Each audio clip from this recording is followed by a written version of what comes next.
जय शिवराय सर्वांना. कसे आहात सगळे? हे छत्रपती शिवाजी महाराजांचं मंदिर तुम्ही पाहिलेय का? हे छत्रपती शिवाजी महाराजांचं मंदिर पुण्यामध्ये आहे. जर का पाहिलं असेल तर हे मंदिर कुठे आहे कॉमेंटमध्ये नक्की सांगा.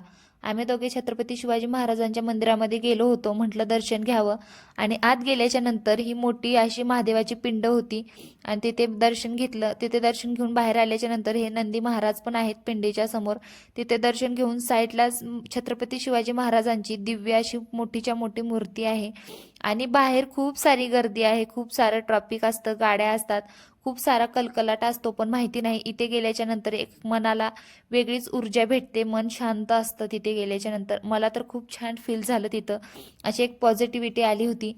तिथे दर्शन वगैरे घेतलं आणि तिथे मंदिराच्या आतमध्येच हे पण एक देवस्थान आहे.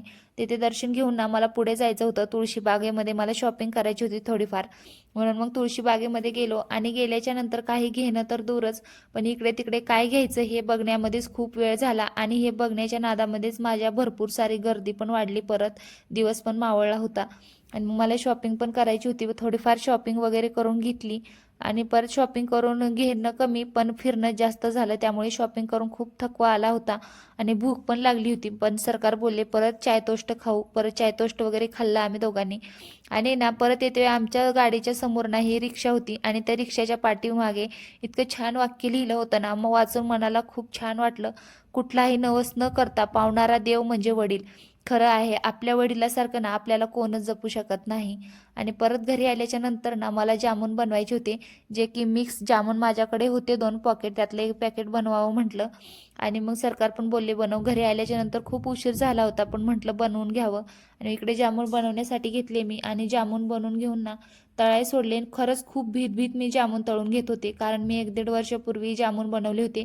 पण त्यावेळी ना जामून तळते फुटून माझ्या तोंडावरती तेल उडलं होतं, भरपूर सारं तोंडावरती पोळलं होतं. म्हणून ना ह्यावेळी मी खूप खूप भीत असे जामून तळत होते.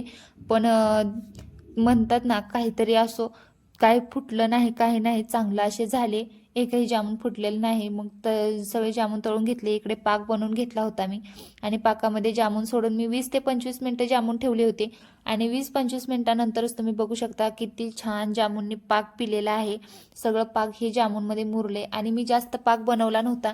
जास्त पाक बनवायचं म्हटलं ना नको वाटतं, म्हणून जेवढं जामूनला लागतंय तेवढंच मी असं मोजकंच बनवलं होतं. सगळ्या जामुनी पाक असं चांगलं पिलं होतं आणि खुसखुशीत असे झाले होते. म्हटलं की जामून फोडून बघावं आणि ना असं बोटांनी दाबल्याच्या नंतर सगळं पाक पिलं होतं. जामून फुटले होते, एवढे छान झाले होते ना. परत सरकारांना दिले खायला. सरकार बोलले खूप छान झालेत आणि मग नंतर असा गेला माझा आजचा दिवस. भेटूया पुढच्या ब्लॉगमध्ये. बाय.